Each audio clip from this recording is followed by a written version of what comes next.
Hi students, welcome back to class. In this class, I am going to continue the previous lecture. In the last class, I explained plot in Act 1 and analysis also.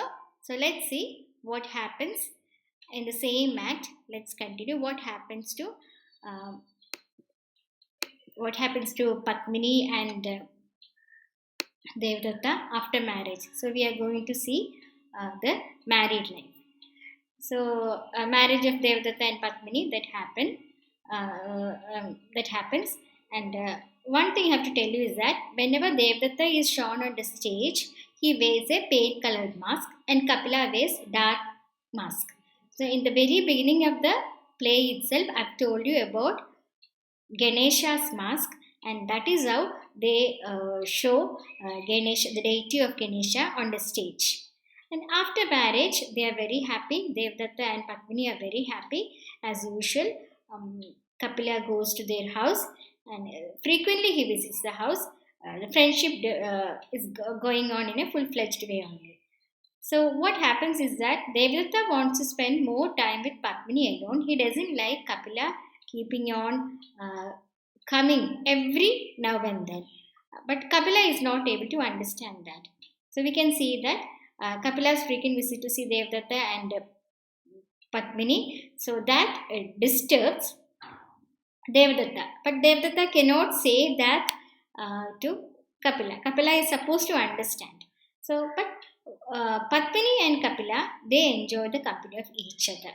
So we can see slowly Kapila drawing closer to Padmini and Padmini drawing closer to Kapila. So this is noticed by Devdatta. He knows that, but he can't do. He is helpless in that situation. Devdatta becomes jealous, so he wants to cancel the trip they have already planned. So he says that Padmini is pregnant, and since Padmini is pregnant, it's not safe for her to travel in her condition. But Padmini is used to all kinds of adventures, and she likes to travel. So because of Devadatta's frequent repeated suggestion, Padmini agrees to cancel. So when Kapila comes, all of a sudden, Devadatta says that they are not going on a trip. So later, but Padmini, when she sees the face of Kapila, she changes her mind, and she does not even tell Devadatta that she has changed her mind. So she just tells that she is all right, perfectly all right. That is what we see.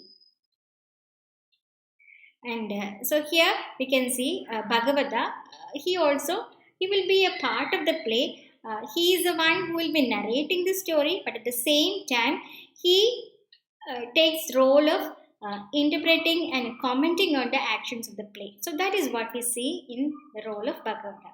So here it is mentioned, why do you tremble heart? Why do you cringe like a touch me not bush, though with snake has passed? The sun rests on the fortunate lady's flower, and the head is bidding goodbye to the heart. So this is what is actually happening in the play. So let's see. I'm just going to take you to the text, okay, so that you can understand what happens over there. So this is the text section, okay. So let's see what happens. So in page 26 of the text, okay, so it is mentioned here. Devdatta and Padmini, so they actually go on a ride. So before that, actually, before page 26, okay, this is the section that speaks about Devadatta's disappointment. I have already told you, when Padmini sees Kapila's face, she understands Padmini's sentiments, and she is ready to change her plan. But she is not able to understand Devadatta's disappointment. So here she just says, see, these are Padmini's words. Please don't get angry. She says these things to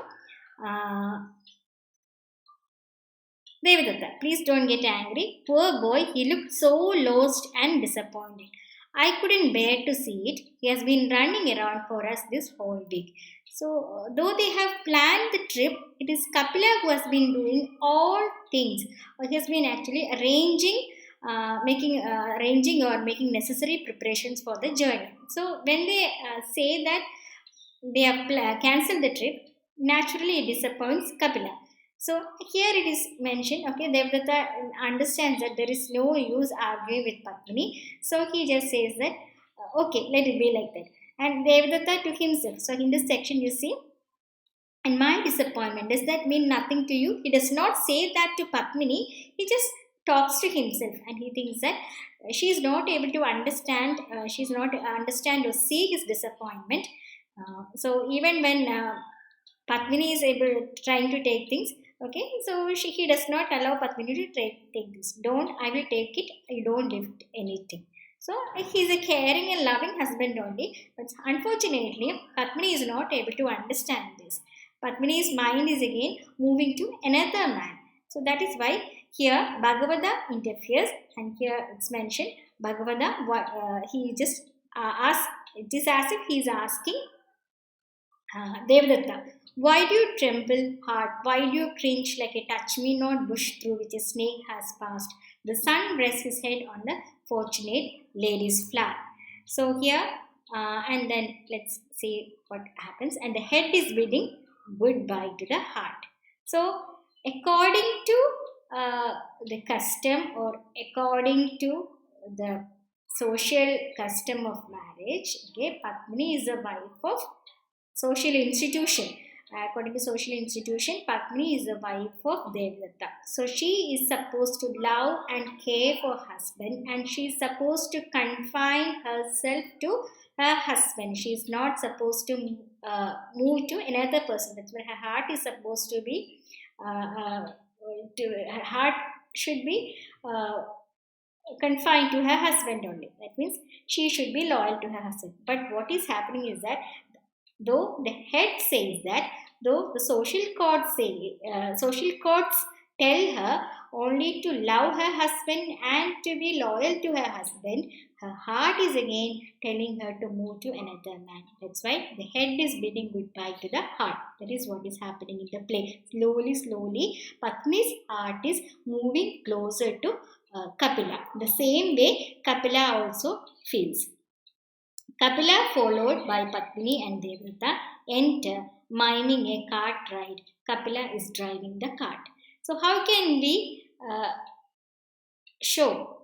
Not how can we, how can the act of cart ride or the action of cart ride be shown on the stage? So, it is shown by mime. So, that is why it is mentioned that Kapila drives the cart, and that is shown on the stage just by mime. Okay, so by just when they mime this action, when they perform this action on the stage, when they mime it, it is clearly understood by the audience that they are driving a cart. Okay, and so here they drive for some time. Okay, so it's a long journey only. It's not a place that is closer to them. It's a long journey. So even they go for a long time, Padmini does not feel tired at all. She's happy that Kapila is driving the cart, and she even makes fun of Devadatta, telling that Devadatta does not know to drive well. And she says that immediately after their marriage, Devadatta happens to take her on a bullock cart, and Devadatta does not know how to drive the cart, and the cart actually does not take the road, but he takes all other areas. So that is what she speaks here. And now let's see what happens, okay, as they move forward, okay. The next page, we can see Padmini's attraction. Padmini's attraction for Kapila, okay. So it is mentioned that Padmini feels a fancy for some flowers, fortunate ladies' flowers. So when they actually take a halt at a particular place, it's near a jungle, Padmini just expresses her wish, and Kapila is ready to pluck those flowers and bring them back to Padmini. At that moment, we can see only Devadatta and Padmini together. When they are together, they are not talking to one another. Though they are husband and wife, they are not talking to each other. So that is why Devadatta thinks that, okay, this lady, that is his wife, has so much to talk in front of Kapila. But when she is with Devadatta, she doesn't have anything to talk. And Padmini just looks at Kapila climbing the tree, and she admires him. So it is mentioned here. Just look at this section. He is like a celestial being, reborn as a hunter. How his body sways, his limbs curve. It's a dance almost. Okay, and Devadatta also understands that his wife is appreciating or admiring his friend, and he just thinks that, and why should I blame her? It's a strong body, his manly muscles, and to think I had never ever noticed them all these years. I was an innocent, an absolute baby. And she talks to herself and she says, no woman could resist him. So, in this particular section, Devadatta just thinks that okay, he has always seen the pleading eyes of Kapila. He has never seen the masculine power of Kapila. So, it is actually Padmini who has seen that. And Padmini is again, so here it is mentioned that Devadatta, look at her, look at those yellow purple flames, look how she is pouring her soul in his mood. Look, let your guts burn out, let your lungs turn to ash, but don't turn away. Look and don't scream. So he understands that his wife is appreciating or admire, not appreciating, it's more than appreciation. Wife is admiring her husband's friend. So he is allowing himself to watch that. So after, watching it for some time, okay, so Padmini even thinks that how long can one go on like this? How long? If Devadatta notices, Devadatta has obviously noticed, okay. So that is what happens here. And Kapila then, he starts explaining the beauty of the flower, okay. So, and then he says that there's a temple nearby. Excuse me. And that temple is a temple of Rudra. And there is another temple also, which is close by, that is a temple of Kali. Immediately, Devadatta gets reminded of the promise he has given to gods. That is, when he was desperately in love with Padmini, in his passion, he promised to offer his head to Rudra and arms to Kali if at all he gets Padmini. Okay, so that was what he did. So now he gets reminded of the promise and he actually wants to go to the temple of Rudra, but Kapila and Padmini, they are planning to go to the temple of Rudra. So when they are moving to the temple of Rudra, he doesn't want to escort them, he doesn't want to go along with them. So he thinks that he says that he doesn't want to go and he stays back. And they think that Kapila will, Devadatta will stay back only, he will not move anywhere. So, but what happens is that he moves, okay. So, both Padmini and Kapila, okay, they go and Padmini does not like this kind of a attitude or behavior of Devadatta because she thinks that he is the one who will be disturbing all kinds of sports. Okay, he's like a spoil sport only. So that is what she thinks. But he doesn't care for Devadatta's mood. Okay, so she just allows him to be in his own mood, and she goes along with Kapila to the temple of Rudra. So both of them go, and Kapila tells Devadatta not to go anywhere, just to stay back only because he may lose his way. And he says that okay, he will not go anywhere. And here, see, in this section, Devadatta says, goodbye Kapila, goodbye Padmini. May the Lord Rudra bless you. You are two pieces of my heart. Live happily together. I shall find my happiness in that. Give me strength, Lord Rudra, my father. Give me courage. I am already trembling. I've never thought I would be so afraid. Give me courage, Father. Strengthen me. So what he does is that he walks to the temple of Kali.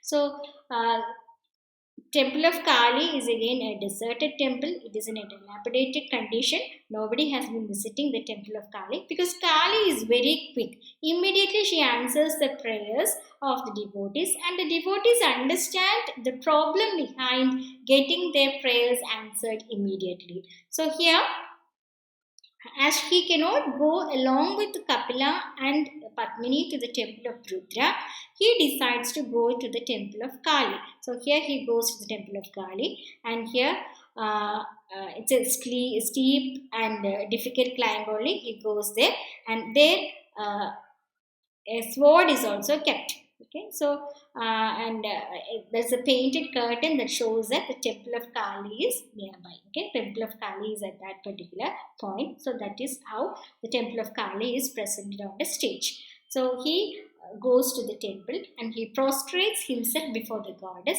And as the sword is there, he takes the sword and he wants to cut his head, but he doesn't get the courage to cut his head. So that's why he immediately calls the goddess and he tries to cut his head. So he takes a weapon and here he says, "Here, Mother Kali, here is another my head. Take it. Mother, accept this little offering of my head." He cuts off his head. Not an easy thing to do. He struggles, groans, writhes, ultimately succeeds in killing himself. Okay, so that is what we see. He cuts his head. And when he cuts his head, nobody knows that he has cut his head. Okay, so it's a struggle for him because he doesn't have much physical strength. Okay, he doesn't know how to do that also. But finally, he makes it. He cuts his head. So after some time, Kapila and Padmini, they come back from the temple of Lord Rudra. When they come back from the temple of Lord Rudra, they don't see Devadatta. So they think that Devadatta will be staying back only, but he is not there. So Kapila is immediately afraid and he sees the footprints of Devadatta and he goes in search of Devadatta. And he seems to have more concern about Devadatta than Padmini herself. So even she also notices that, okay, he has more concern and care for Devadatta than she has. So he goes, and after some time, he doesn't. Even Padmini does not see Kapila returning. Okay, so when he goes to the temple, he sees a head that is chopped off on the ground, and he just stumbles on that, and he understands that it is the head of his friend Devadatta. Oh, then he is also afraid and he says, "Oh, you have cut off your head, you have cut off your head. Oh, my dear friend, my brother, what have you done? Were you so angry with me?" So this is what he thinks. Okay, it must be because of his anger that he's cut off his head. And he really feels unhappy, and whether he really feels or not, okay, we have to see. So he cannot do anything now. Okay, so he understands that if he goes back to Dharmapura along with the Padmini, what will happen? What will people think? People may say that Kapila has killed his friend for the sake of Padmini, okay, and people will brand him as a criminal or as a murderer. So he cannot think of that kind of a consequence. So he thinks that it is better for him to kill himself. So again, he says the same thing because he always speaks about his love for his friend. Okay, if you had asked me to jump into fire, I would have done it. If you had asked me to leave the country, I would have done it. If you had asked me to go and drown in a river, I would have gladly done it. So here he says, "Did you despise me so much that you couldn't even ask me that I did wrong, but I don't have the intelligence to know what else I should have done. I couldn't think and so you have pushed me again. No, Devadatta, I can't live without you. I can't breathe without you. Devadatta, my brother, my father, my friend." Okay, so that is what he says when he tries to cut his head. So, "You spurn me in this world, accept me as your brother, at least in the next. Here, friend, I come. As always, I follow in your path." So he cuts off his head, and it's an easier death this time. So now we have to remember that both Kapila and Devadatta have cut their heads. So both of them are killed. So Padmini just waits for Kapila to come back. She has been waiting for some time, but she doesn't see Kapila coming back at all. So she just thinks that, okay, what kind of a man is this Kapila? It's a shame on both of them because they have left a woman all alone in this forest. They don't think about a woman at all. And she just thinks all this. She just thinks all these things, and she starts her journey in search of Kapila and Devadatta. She also goes to the temple of Kali. When she goes to the temple of Kali, it's dark only, okay, and she cannot see anybody. But she also stumbles across the two heads. So she just understands, okay, these are the heads of her husband and husband's friend, rather her lover. So she stumbles over the bodies, okay, and what can she do now? Okay, so what is this? She stares at the bodies and then lets out a terrified scream. Oh God, what is this? Both gone. And didn't even think of me before they went. What shall I do? What shall I do? Oh Devadatta, what did I do that you left me alone in this state? Was that how much you loved me? And you, Kapila, who looked at me with dog's eyes, you too? How selfish you are, how unkind. What shall I do now? Where shall I go? How can I go home? So now this is the problem. What can she do? Who will believe her? Who will believe that both of them had cut their heads? So what will people think? So that is what she says. Whom? What shall I say when I get there? What shall I say happened? And who will believe me? They will all say the two fought and died for this war. They are bound to say it. Then what will happen to me? No, Mother Kali, no. It's too terrible to think of. No, Kapila is gone, Devadatta is gone, let me go with them. So she understands that she cannot go back to Dharmapura and she cannot say that both of them have killed. People will think that she is the reason for their death and they will start labeling her as a war. So she can't think about the consequences of their death. So she thinks that it is better for her to die. So she also takes a sword and she is ready to kill herself. So when she is ready to kill herself, and she just says that she doesn't have the courage to cut off her head, hack her head. But anyway, whatever be it, she just takes a sword and she is ready to kill. Immediately she hears a voice from behind. Okay, it's voice. Hey, Padmini freezes. Put down that sword. So Padmini jumps up in fright and throwing the sword aside, tries to run out of the temple, then stops. Who is that? So here we can see Kali appearing on the stage. Okay, so Kali, who has been sleeping all these days, all these nights, she just wakes up and she hears the prayer of this devotee. And how is Kali shown on the stage? See, just look at this section. A tremendous noise of drums. Patni shuts her eyes in terror. Behind the curtain, one sees the uplifted blood-red palms of the goddess. The curtain is lowered and taken away, and one sees a terrifying figure. Her arms stretched out, her mouth wide open with the tongue lolling out. The drums stop, and as the goddess drops her arms and shuts her mouth. Okay, so here, presence of Kali is shown by the noise of drums. Okay, and then we can see a curtain. Okay, and the curtain is curtain. There is again a painting of Kali, and behind the curtain, blood-red palms of the goddess can be seen. Okay, so curtain is lowered and taken away, and when the curtain is lowered and taken away, one can see the actor who is performing the role of Kali. A terrifying figure is seen. Okay, the arms are stretched out and mouth wide open. You know how Kali looks. Okay, so that is what is shown on the stage. So and Kali comes, and Kali just wants to know what she is doing. Okay, why she wants to kill herself. So Kali is ready to help Padmini. Kali just tells her to put their heads back to their own bodies, and after keeping their heads back to their own bodies, keep the sword near them, and then they will come back to life. So she actually wakes up this time because she has a habit of keeping herself awake at the time of Mangala Ratri. Nowadays, devotees don't go to her, so because of that, she sleeps. But maybe because of the habit, she just wakes up immediately. Okay, and so Kali wants to go and sleep immediately. Okay, Kali wants Padmini to do things immediately. So she just tells her to do this. Okay, so just mention that. See, this is what she says. No need to repeat it. No. Put these heads back properly. Attach their heads to their bodies, and then press that sword on their necks. They will come up alive. Is that enough? So this is what Kali tells her. So Padmini is not able to understand why Kali has not stopped Kapila and Devadatta from beheading themselves. So here Kali gives the reason also. Kali says that both of them were telling lies. So and one reason is mentioned clearly. Not one, two reasons are mentioned here. So Kali just says that fellow Devadatta, just look at this section, he had once promised his head to Rudra and his arms to me. Think of it, head to him and arms to me. Then because you insisted on going to the Rudra temple, he comes here and offers his head.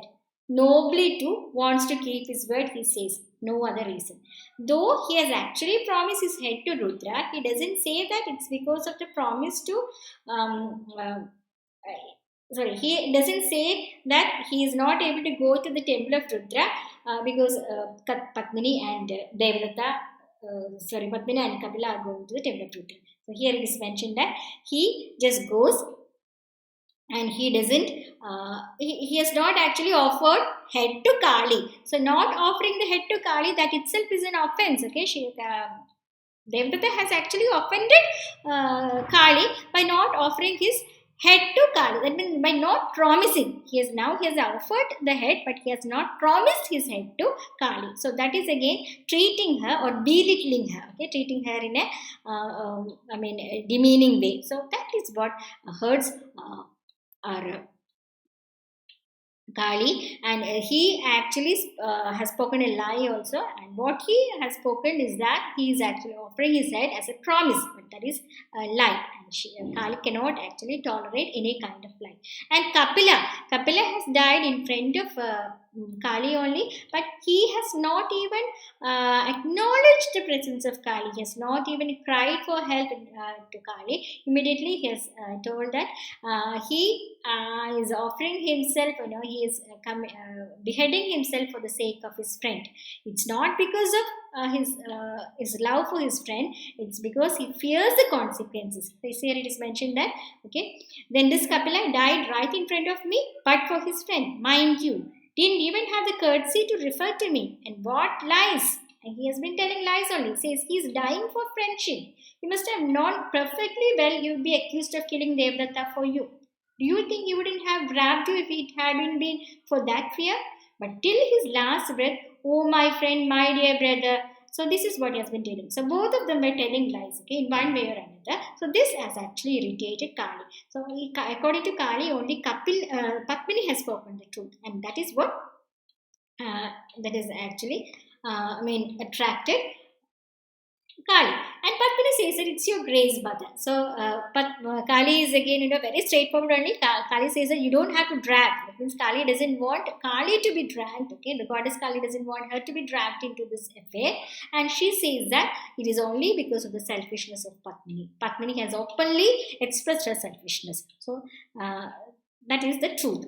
And Padmini eagerly just looks at this. Eagerly Padmini puts the heads, that is a mask, back. But in her excitement, she mixes them up so that Devadatta's mask goes to Kapila's body and vice versa.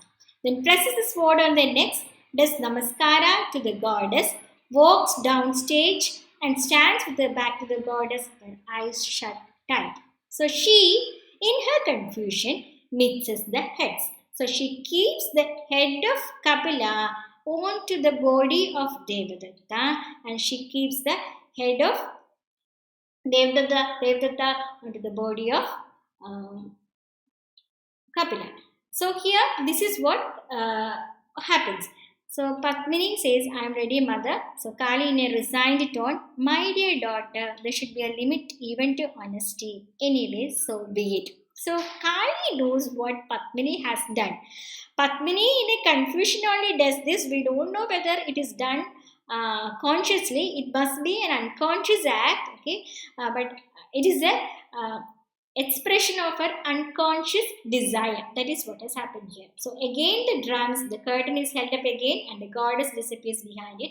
During the following scene, the stage hands, the curtain as well as the goddess leave the stage. So Kali leaves the stage, and now we can see both of them coming back to their life. So when Kapila and Devadatta come back to their life, they feel that their heads are heavy. Okay, they feel a kind of difference. But when Padmini looks at them, Padmini understands that she has made a mistake. She doesn't know what she has to say. She is scared only. But she is in a confusion. Okay, what will they say? Okay, all those things are there, and she has even ruined them. So that is what she thinks.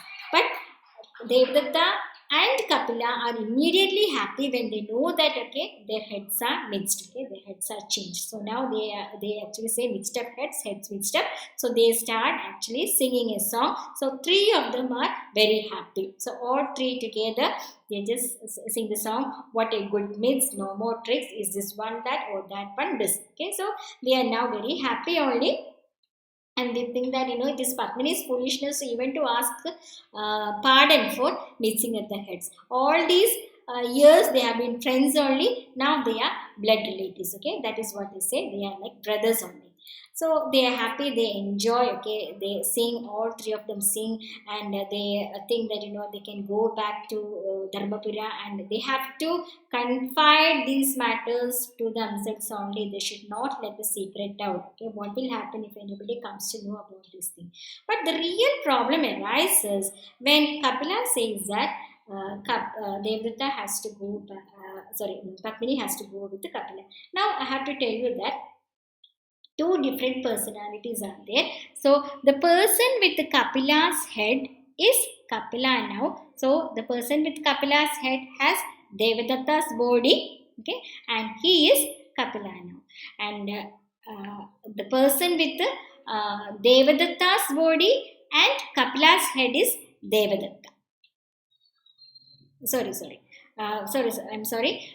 The one with the Devadatta's head and the one with Devadatta's head and Kapila's body is Devadatta, and the one with Kapila's, okay, I'll just tell you that. Okay, the one with Kapila's head and Devadatta's body is Kapila. So the head will decide the personality. Okay, so that is how it is shown here. So now Kapila. So this Kapila is again. So how is it shown on the stage? They will be exchanging the mask. Okay. So the fair one with that means the person with the fair body will have a dark mask. Okay. That person is Kapila now. Okay. And the person with a dark body and a fair mask, that person is Devadatta now. Okay, so now the person with Kapila's head, okay, and Devadatta's body, who is now called Kapila, he demands that Padmini should go along with him, and he says that Padmini is his wife. But the other one, that is Devadatta, that is Devadatta's head, he will not allow, and he says that Padmini has married Devadatta. And he says that according to Shastras, head is a sign of a man. Kapila gets angry, okay, and Kapila says that at the time of wedding, they have married, that he has shown the right hand, and that hand belongs to that body. So even the child also is the seed of this body, okay, so that is what he says, and he is adamant that Padmini should go along with him. So now a quarrel begins, and so here, this is the argument. Padmini, frightened by this logic, no, it's not possible. It's not running to Devadatta. It's not Devadatta. So Devadatta, of course, it isn't my dear. He's ignorant to Kapila. When one accepts a partner in marriage with the holy fire as one's witness, one accepts a person, not a body. She didn't marry Devadatta's body. She married Devadatta the person. If that's your argument, I have Devadatta's body, so I am Devadatta the person. So according to Devadatta, a person is determined by the body he has. So here, if because of that factor, now the person with the Devadatta's head is only Devadatta the person, and this is what actually Padmini wants also. Okay, and Kapila gets irritated with the mention of sacred texts, and he gets angry, and he says that don't speak about sacred texts. So that immediately Devadatta gets an argument, and he says that okay, so that means if he is Devadatta, he should not actually spurn sacred texts. That will never happen. So here they pick up, there is a quarrel between them, and it goes on, but they are not able to decide. But one thing we have to understand is that Padmini doesn't want to go with the Kapila's head. She wants to go with the Kapila's head and Devadatta's body. She wants to go with the Devadatta's head and Kapila's body. This is actually what she desires. She wants a perfect brain and perfect body. So by this accident, she gets what she has always desired for. This is actually the concept of a dream lover, or the concept of a husband. A man with the perfect combination of physical strength and intelligence. So that she gets only through this transposition. Okay, so the heads are transposed. That is how she gets. So Padmini gets irritated with the even Kapila's arguments also. Okay, and here Padmini just says that, why are you torturing us like this? For so many years we have been our friend, accepted our hospitality. So Kapila says, I know what you want, Padmini. Devadatta's clever head and Kapila's strong body. So Padmini, shut up, you brood. Okay, so Devadatta immediately says, suppose she did, there is nothing wrong in it. It's a natural for of a woman to feel attracted to a fine figure of a man. So she is now happy with whatever she has received, and Devadatta is also happy because Padmini will remain with this Devadatta only. Padmini has been drawing closer to Kapila only because of his physique. So now this new combination has the perfect physique. So this physique has actually allowed him to do. So with this act ends. Okay, so in this act they just ask a question: with whom should he go? Okay, with whom should Padmini go? Who is the husband of Padmini now, or whose wife is Padmini now? Okay, so that is a question. They are not able to resolve the thing. So according to Devadatta, new Devadatta and Padmini, they are happy with whatever they have received. That means Devadatta's head and Kapila's body, the new personality of Devadatta, he wants Padmini to go along with him. So here Bhagavata asks this question to audience. Bhagavata says, what indeed is the solution to this problem, which holds the entire future of these three unfortunate beings in a balance? Must the fate remain a mystery? And if so shall, we not be insulting our audience by tying a question mark round its neck and bidding it goodbye? We have to face the problem, but it's a deep one, and the answer must be sought with the greatest caution. Haze would be disastrous, so there's a break of 10 minutes now. Please have some tea, ponder over the situation, and come back with your own solutions. We shall then continue with our inquiry. So this is how he actually ends Act 1, and he just offers the question. He raises the question to audience, and audience can take a break. At that time, they can have tea, they can think about the situation, and they can come back with some kind of a solution to this problem. The stage hands hold a white curtain in front of the frozen threesome, while the Bhagavata and others relax and sip tea. Okay, on the stage itself, we can see Bhagavata and others relaxing and sipping tea. That is how it is shown in this drama. Okay, so this is again a theatrical, folk theatrical technique. Okay, so here I'm coming back to just a recap. Okay, so so Padmini goes argument of Devadatta and Kapila. You have seen Act 1 ends with Bhagavata's question to audience. Okay, so this is actually, just look at this section. The person with the Kapila's body and Devadatta's head is Devadatta. That is the new personality. Okay, not to confuse you, I'm just telling it again. The person with the Devadatta's body and Kapila's head is Kapila. Okay, so head is the one that will be deciding the identity or the personality. Okay, so with that, I'm just stopping the lesson now. We'll meet in the next class. Students, again, I request you to study, listen to the recorded lectures. I've already sent a PDF document of the text that is sent to the class representative. The class representative will be sharing it to you all. So listen to the recorded lectures and study well. Let's meet in the next class. Bye for now. Bye.